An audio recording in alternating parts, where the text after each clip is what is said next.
Commission యొక్క వ్యవధిని ఇంకో మార్చి 10 వరకు పెంచడం మేము స్వాగతిస్తూనే దాన్ని ఇంకొక 6 నెలల కాలం పాటు పెంచితే ఇంకా బాగుంటుంది.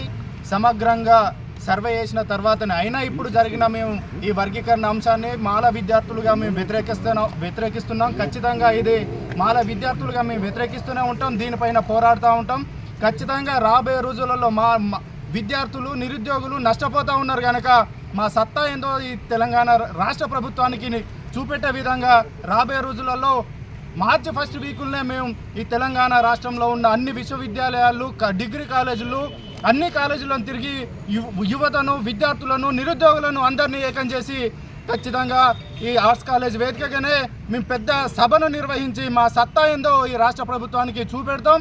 రాబోయే రోజులలో అయ్యా మాల విద్యార్థులారా నిరుద్యోగులారా యువత మీరందరూ ఖచ్చితంగా గుర్తుంచుకోరి. ఇది మనకు నష్టపోయే విధంగా ఉన్నది కనుక ఇప్పుడైనా మనం కష్టపడి ఇప్పుడైనా మనం మేల్కొనకపోతే మనకు రాబోయే రోజులలో మనం ఖచ్చితంగా నష్టపోయే అవకాశం ఉన్నది. ఆల్రెడీ నష్టపోయే పనులనే ఈ ప్రభుత్వం చేస్తూ ఉన్నది కనుక మనం అందరం మేల్కొనాలి.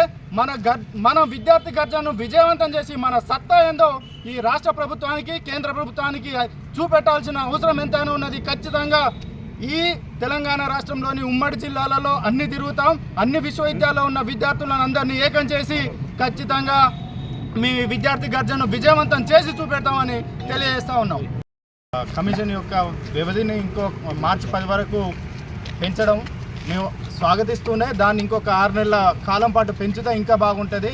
సమగ్రంగా సర్వే చేసిన తర్వాతనే అయినా ఇప్పుడు జరిగిన మేము ఈ వర్గీకరణ అంశాన్ని మాల విద్యార్థులుగా మేము వ్యతిరేకిస్తున్నాం. ఖచ్చితంగా ఇది మాల విద్యార్థులుగా మేము వ్యతిరేకిస్తూనే ఉంటాం. దీనిపైన పోరాడుతూ ఉంటాం.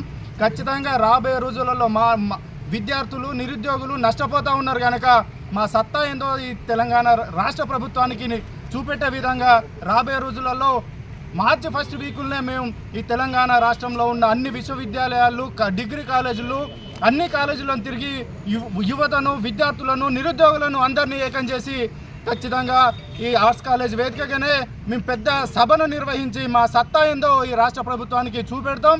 రాబోయే రోజులలో అయ్యా మాల విద్యార్థులారా నిరుద్యోగులారా యువత మీరందరూ ఖచ్చితంగా గుర్తుంచుకోరి. ఇది మనకు నష్టపోయే విధంగా ఉన్నది కనుక ఇప్పుడైనా మనం కష్టపడి ఇప్పుడైనా మనం మేల్కొనకపోతే మనకు రాబోయే రోజులలో మనం ఖచ్చితంగా నష్టపోయే అవకాశం ఉన్నది. ఆల్రెడీ నష్టపోయే పనులనే ఈ ప్రభుత్వం చేస్తూ ఉన్నది కనుక మనం అందరం మేల్కొనాలి. మన విద్యార్థి గర్జనను విజయవంతం చేసి మన సత్తా ఏందో ఈ రాష్ట్ర ప్రభుత్వానికి కేంద్ర ప్రభుత్వానికి చూపెట్టాల్సిన అవసరం ఎంతైనా ఉన్నది. ఖచ్చితంగా ఈ తెలంగాణ రాష్ట్రంలోని ఉమ్మడి జిల్లాలలో అన్ని తిరుగుతాం.